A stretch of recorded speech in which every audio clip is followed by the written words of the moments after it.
comment peut-on devenir capitaine d'industrie à partir de zéro? Elle est réelle. Donc, je demande à tout le monde de bien écouter mon histoire qui est réelle. Je suis quitté dans mon village natal, Kouira, à 7 km de Mouroudia. Mouroudia, c'est le village de M. Sori Makangile, en 1984. Et je suis arrivé ici à Bamako. En ce moment, le transport de mon village à Bamako, ça faisait 2500 francs CFA. Et je devais aller à la Côte d'Ivoire. Avant d'aller, je suis allé, comme on appelle, aide-maçon, dans un chantier de construction. On me payait 500 francs par jour. Pendant un mois, ça fait 15 000. Quand j'ai eu les 15 000, et j'ai devrais aller en Côte d'Ivoire, comme je ne connaissais pas la route, mes frères étaient là-bas avant. Il y a un militaire qui est de Mouroudia, qui partait pour chercher les affaires de l'État au niveau de la Côte d'Ivoire. Donc il m'a dit qu'il peut me prendre, mais d'aller l'entendre. En ce moment, c'était Daouda vers l'ambassade d'Algérie. Et en ce moment, tout était noir. Et lui-même, il ne sait pas à quelle heure le convoi peut arriver. Donc, je n'ai pas dormi la nuit. Je suis allé m'arrêter là-bas depuis 1h du matin. Et le convoi, le premier convoi, on commençait à venir à partir de 5h. Et lui-même, c'est à 5h30 qu'il s'est arrêté à mon niveau et il m'a embarqué dans son véhicule. Et voilà comment je suis arrivé en Côte d'Ivoire, en 1984. Arrivé en Côte d'Ivoire en payant le transport, il me restait 5 000 francs CFA. J'ai pris ce 5 000 pour aller acheter les affaires de cirage, pour cirer chaussures, en parcourant les différents quartiers d'Abidjan. En tant que cireur de chaussures, par jour, je gagne 1 000 francs, 1 500, maximum 2 000, 3 000 par jour. J'ai fait à peu près 1 ou 2 ans dans ce métier. Après ce cirage de chaussures, comme toujours les élèves, je me suis converti à acheter les livres d'occasion. Et pendant la rentrée, je vends ce livre. On appelle ça librairie par terre. Il y a des élèves où leurs parents n'ont pas les moyens d'acheter les nouveaux livres. Donc, nous prenons les anciens livres avec des élèves qu'on paye et qu'on revend aux autres élèves pendant la rentrée scolaire. Et après ça, petit à petit, les commerçants qui sont dans le marché, comme j'ai commencé à faire le commerce petit à petit, je vois que nos frères, on se regroupe pour aller au Libéria. En ce moment, Libéria, Monrovia était un centre de tous les commerçants hindous ou chinois qui fabriquaient et ils vendaient à Monrovia. Donc, ils avaient des entrepôts un peu partout à Monrovia. Donc, quand on vient, on achète la marchandise avec eux et on le regroupe en groupage, donné à une seule personne qui vient avec, qui dédouane, et chacun a sa marchandise, il vend. Donc, petit à petit, je me suis fait un petit capital dans ce petit commerce, toujours en Côte d'Ivoire. Et je pensais que j'ai eu un fonds et je prenais aussi des sacs localement avec des Libanais et puis je vendais. Et d'un coup, en 93, il y a eu le feu qui a pris le marché, à Djamé Marché. Toutes mes économies sont parties. J'avais eu beaucoup d'argent, mais tout est parti dans le feu. Il ne me restait que 350 000 francs CFA.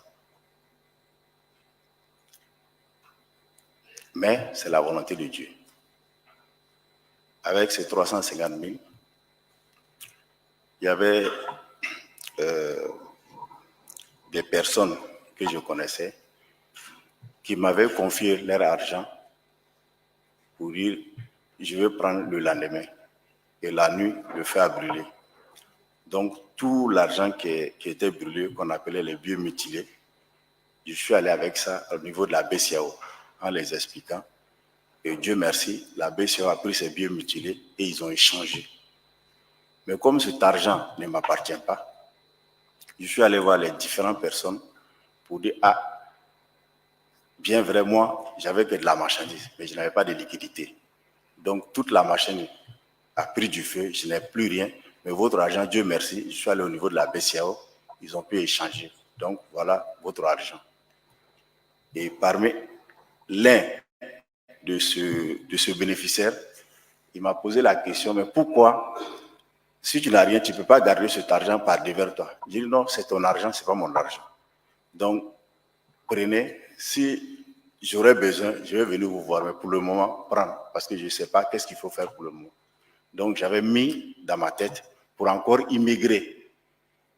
Immigrer pour aller où? Pour aller aux États-Unis. Donc, j'avais mon fournisseur qui était aussi à Lomé, parce que quand il y a eu la guerre au Libéria, tout le monde se sont éparpillés. Il y a des hindous qui sont allés au Togo, et il y en a qui sont allés s'installer aussi en Guinée, un peu partout. Donc, celui qui me fournissait, lui, il était à Lomé. Donc, je suis allé le voir à Lomé avec mon passeport presque parti, brûlé du passeport. Et il connaît aussi l'histoire parce qu'il a beaucoup perdu dans cet incident au niveau d'Adjamé Marché. Et quand je lui ai expliqué, je lui ai dit que mon objectif, c'est d'aller aux États-Unis. Donc, s'il peut m'aider pour que je lui donne mon passeport, de faire le visa et puis je vais aller aux États-Unis. Il dit qu'il a compris. Il a pris mon passeport, il a mis ça dans son tiroir. Et vers midi ou 13h, il ferme son bureau et il allait faire la sieste. Il est revenu vers les 14h30, 15h. Il m'a fait appeler. Quand je suis venu, il m'a remis mon passeport. Il dit il faut partir à Abidjan. Comme ça. Je n'ai pas demandé pourquoi. Qu'est-ce que vous allez faire pour moi? Comme il a dit de là à Abidjan, il n'y a aucun problème. En ce moment, le vol qui était là, c'était Air Afrique. Et le billet coûtait environ 55 000 aller-retour. Donc, j'ai pu avoir le vol de 22 heures. Je suis quitté à Lomé, arrivé à Abidjan, c'était vendredi. Je suis arrivé autour de minuit chez moi à la maison. Et le lendemain, je vais au marché, l'étal vide, il n'y avait rien. Je suis allé m'asseoir, mais personne ne sait qu'est-ce que j'ai eu comme... il y en a même qui pensent que j'ai de l'argent parce que j'ai bougé. Le fait que j'ai voyagé et que je suis venu pour eux, je suis allé m'approvisionner pour venir. Mais il n'y a rien. Donc, je suis resté samedi, dimanche, lundi et mardi, la banque m'appelle pour dire « Ah, vous avez reçu un transfert sur votre compte en provenant de Lomé d'un montant de 10 millions. » Et comment? Il dit « Ah, en tout cas, vous avez reçu un transfert de Lomé de 10 millions. » Et je l'ai appelé. Il dit « Non, il n'y a pas de problème. Il va me rappeler. » Sans confirmer que c'est lui, mais il me dit qu'il va me rappeler. Ça, c'était mardi. Mercredi, jeudi, je reçois un coup de fil de l'aéroport d'Abidjan, comme quoi de faire rapidement parce que j'ai inondé leur magasin. Et il m'a fait venir des conteneurs par avion, cargo, qui sont venus au niveau de l'aéroport d'Abidjan pour que je vienne enlever. Donc, la personne par qui aussi, celui qui m'avait confié son argent, c'était une femme douanière qui partait aussi au Brésil. Elle a vendu, elle ne veut pas rentrer l'argent avec elle chez elle à la maison, elle m'a confié. Donc, quand les marchandises sont arrivés, elle aussi était au niveau de l'aéroport, je suis allé la voir pour dire « Ah, voilà ce qui s'est passé.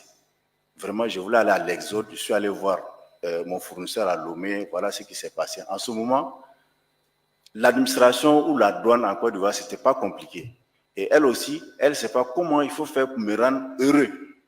Donc, elle a pris mes documents, elle a pris la LTA, elle allait voir son directeur général, lui expliquer le problème, qui aussi à son tour m'a accordé une exonération de 3 mois sur tout ce que je vais importer. Donc, pendant ces 3 mois, avec les différentes importations que j'ai faites, parce qu'en ce moment, il y avait une crise de la marchandise. Personne n'avait de la marchandise dans le marché. Donc, dès que vous sortez la marchandise, vous envoyez ça au niveau du marché. Avant même que vous venez avec ça au marché, vous avez déjà votre argent. Donc, au bout d'un certain temps, j'ai oublié même qu'il y a le feu qui a brûlé le marché. Donc, pour les gens, j'ai beaucoup d'argent.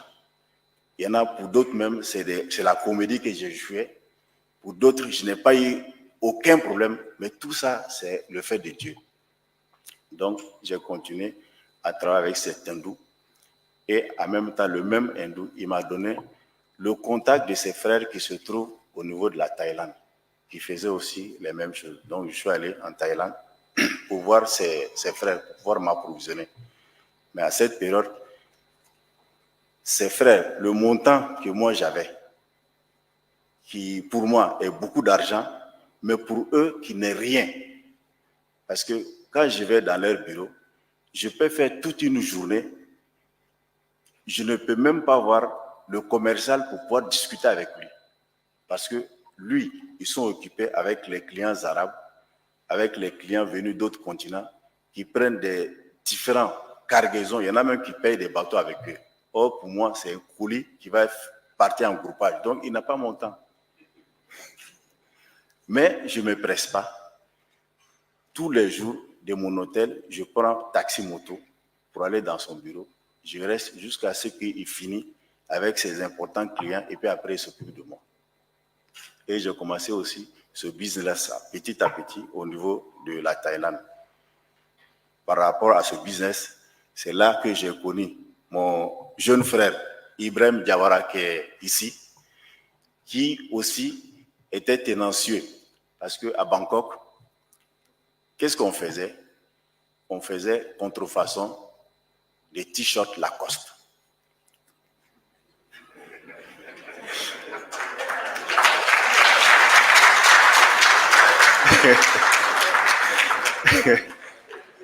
Et c'est Ibrahim qui s'en chargeait parce qu'il n'avait peur de rien.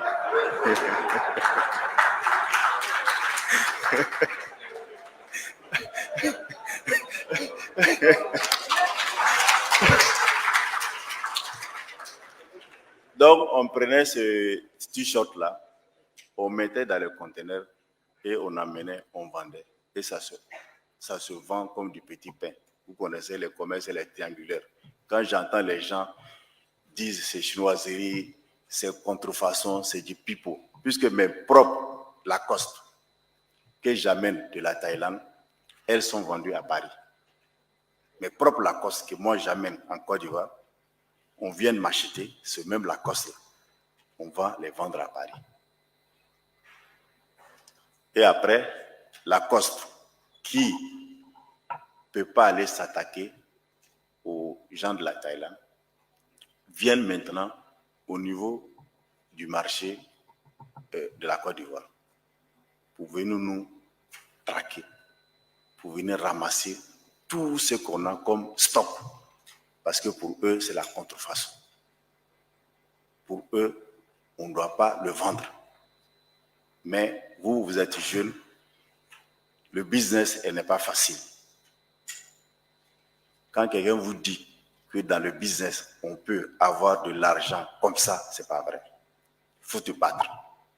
Et je me suis battu. Aller voir des avocats qui ont montré pour dire que nous, on n'a pas d'industrie, nous, on ne fabrique pas, nous, on importe, on a payé les droits de douane, on le vend. Donc, s'il y a saisi, il doit aller saisir à Bangkok, mais pas en Côte d'Ivoire. On a eu gain de cause.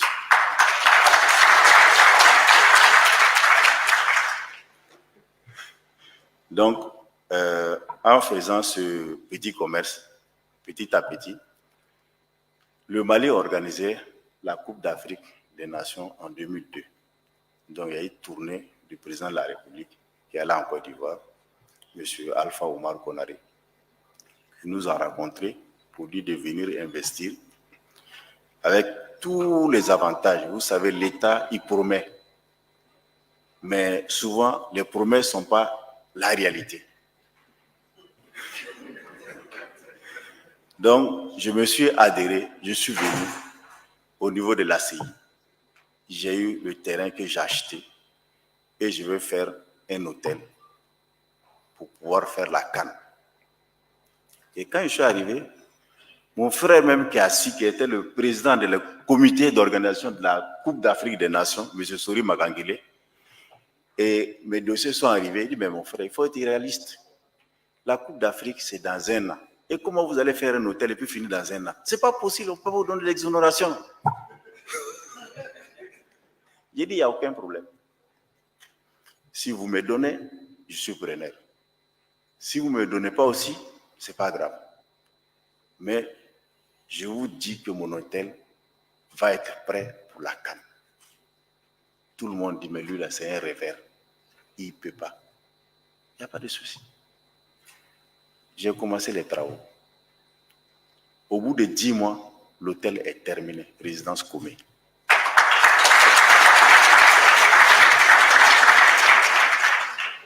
Et quand l'hôtel est terminé, complètement achevé, personne ne sait, puisqu'on n'a pas fait de publicité, on n'a rien fait. Mon frère, mon doyen, Bali, merci pour ton encadrement, merci pour tes conseils, parce que quand je venais, c'est chez lui qu'on descendait, d'abord au Grand Hôtel et après à Zalaï. Donc, l'hôtel déjà fini, les premiers clients qu'on a eus, c'est les Sud-Africains qui sont venus pour pouvoir faire les pylônes de l'assoutellement pour les aider au niveau de la communication. Quand eux ils sont partis, nous on ne connaît pas, on n'est pas dans le domaine, on ne sait pas comment il faut avoir des clients. Donc, les premiers, quand la canne a commencé, puisqu'on n'a pas fait de réservation, on n'est pas rentré dans la réservation de Kokan. Donc, le premier client qu'on a eu, c'était un Tunisien qui travaille au niveau de la FIFA, qui est venu sans réservation, qui allait à l'hôtel Azalaï. Et ils ont dit qu'il n'a pas de chambre, puisqu'il n'a pas réservé. Il dit, ah non, lui, forcé, il faut qu'il reste là-bas. Il a pris ses bagages, valises, et puis il est resté au niveau de la réception. Donc, je pense qu'il avait un chauffeur qui le conduisait. Et le chauffeur lui dit, ne te fâche pas, viens. J'ai vu un nouveau coin, je vais vous présenter. Et par hasard, le gars est venu. Quand il a vu l'hôtel, il dit, bon, le chauffeur d'aller prendre ses bagages pour venir. Donc lui, par rapport à lui, on a eu tous les officiels de la FIFA, c'est-à-dire Blatter, Platini, Issa Hayatou, tous les gens qui sont venus de la FIFA, là, ils ont pris l'hôtel. Voilà comment nous, on a pu avoir les officiels de la CAN. Et comme je dis dans les business, c'est pas facile, hein? Les jeunes. Après la CAN, tous les recettes qu'on a eues, au bout de 2 ou 3 mois, on a tout bouffé. Donc, il faut faire face aux charges, il faut payer les salaires, il faut entretenir l'hôtel, mais il n'y a rien, il n'y a pas de clients. On se lève là, il y a 2 ou 3 clients, c'est tout. Il n'y a personne, puisqu'on n'est pas dans le métier, on ne connaît personne, on n'a pas communiqué ni rien. Nous, c'est la canne seulement. Après la canne, c'est fini. Pendant la canne, on a eu beaucoup d'argent. Mais après la canne, qu'est-ce qu'il faut faire? Donc, l'hôtel est resté, il n'y a rien. Et moi, ce n'est pas mon métier. Moi, mon travail, c'est import-export. L'hôtellerie, ce n'est pas mon métier. Donc, on est resté. La directrice que j'avais, un beau matin, elle m'appelle et dit, Monsieur Gomé, il faut que je vous voie, il faut que vous venez. Je prends l'avion, je descends à Bamako. Elle dit, ton hôtel, je ne peux plus parce qu'il n'y a plus d'argent. Et je rends ma démission. Je dis, il n'y a aucun problème. Quand elle a rendu la démission, elle est partie. Dieu merci, Sofitel fermé aussi pour rénovation. Donc, il y avait le DG de Sofitel, qui était un Français, que je suis allé voir pour pouvoir le recruter pour gérer l'hôtel. Au départ, il a dit non. Mais la différence entre les Français et puis nous, c'est la femme qui décide. Il me dit, bon, il y a ma femme que je vais vous mettre en contact. Dès que la femme a vu l'hôtel, il dit, il n'y a aucun problème. Ils sont preneurs. Et qui est ami aussi à Awa, Jean-Pierre Carrière, qui a pris l'hôtel. Au bout de 3 mois, le même hôtel où on avait 0 client, le même hôtel sans réservation, vous ne pouvez pas trouver chambre. Il est devenu un hôtel de référence. Et ça marche très bien. Et c'est à la suite de ça qu'on dit on va agrandir l'hôtel. Pour pouvoir l'agrandir, on a commencé à acheter les terrains tout à côté. Tous les terrains qui étaient à côté, on a tout acheté. Jusqu'il y avait quelqu'un qui avait fait son immeuble au bord de la route, R+2, mais inachevé. Donc, quand on dit c'est Comé qui veut l'acheter, aujourd'hui, il va de ce prix. Quand on va chez le notaire, il dit non, j'ai changé d'avis. C'est surenchère. Mais comme nous, on veut, son prix, c'est notre prix. Jusqu'à ce que lui-même, il ne pense pas que le prix qu'il va avoir, quand il a dit ça, on a acheté, on a cassé, on a ajouté pour faire l'extraction de Radisson, de résidence commune. C'était, au départ même, c'était résidence commune.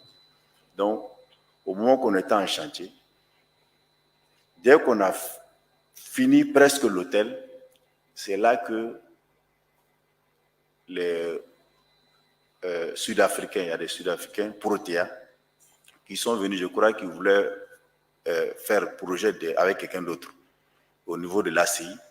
Il a logé chez nous et il a posé la question si on est intéressé par la gestion d'un groupe international. On lui a dit oui. On a commencé les discussions avec lui. Et on allait même en Afrique du Sud plusieurs fois. Au cours de la discussion, il dit, bon, pour qu'on prenne votre hôtel, nous, on est obligé de faire notre étude de marché, qui n'a rien à voir avec vous, votre étude de marché. Il n'y a pas de souci. Il nous a envoyé quelqu'un qui est venu faire étude du marché.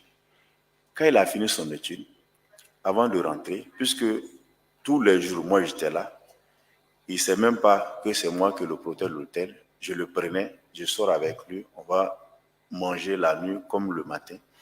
Après, un jour avant son départ, il dit, bon, il veut s'entretenir avec moi. J'ai dit, il n'y a aucun problème. Il dit, bon, j'ai vu votre projet. En termes de clientèle, je pense que Protea n'est pas bon pour vous. Il dit pourquoi? Il dit parce que ici, tous les clients qui viennent au Mali, les Sud-Africains en général, ils sont dans les mines. Ils n'utilisent pas les hôtels. Soit ils vont directement dans leurs mines ou ils prennent des résidences meublées. Donc, je ne pense pas que c'est une bonne affaire pour vous de confier votre hôtel à Protea. Le conseil que je vous donne, il y a un nouveau groupe qui vient de commencer, qui est Radisson Blue. Je pense qu'il faut, avant même c'était Radisson SAS, parce que ça appartenait à la compagnie Scandinave Airlines SAS, Radisson SAS. Donc je vais vous mettre en rapport avec eux. Peut-être ça peut les intéresser. Dès que le monsieur est parti, 2 jours après, j'ai reçu l'appel d'un frère qui me dit, ah écoute, je suis avec le directeur de Maïsland, de transporteurs, c'est des Danois, qu'il y a des Danois qui cherchent de nouvelles opportunités en Afrique. C'est-à-dire, si vous avez des hôtels, ils veulent prendre et puis ils gèrent. Et c'était les gens de Radisson. Et troisième personnalité, c'est le Sud-Africain qui est venu me voir à Bamako, qu'on allait le voir en Afrique du Sud, qui m'appelle également pour dire, ah, j'étais chez Protea, mais j'ai démissionné, j'ai rejoint Radisson. Donc, j'ai vu que votre projet, ça intéresse à Radisson. Si vous voulez, on peut commencer les discussions. Donc, voilà comment l'hôtel est devenu Radisson SAS. Donc, c'était le premier Radisson en Afrique de l'Ouest. L'ouverture de Radisson, puisque eux-mêmes, ils étaient nouveaux. Donc, voilà comment je suis rentré dans l'hôtellerie. Sinon, mon métier n'est pas l'hôtellerie. Mon métier, jusqu'à aujourd'hui, c'est resté import-export. Mais l'hôtellerie, c'est une activité annexe. Mais c'est par ça que tout le monde me connaît. Quand vous dites Comé, il y a les hôtels Radisson, Bamako, Radisson Abidjan, ici, Sheraton. Non, ce n'était pas mon métier. Donc voilà en gros comment on peut devenir, à partir des zéros, devenir capitaine d'industrie. Donc je peux dire que je suis allé des zéros pour devenir où je suis.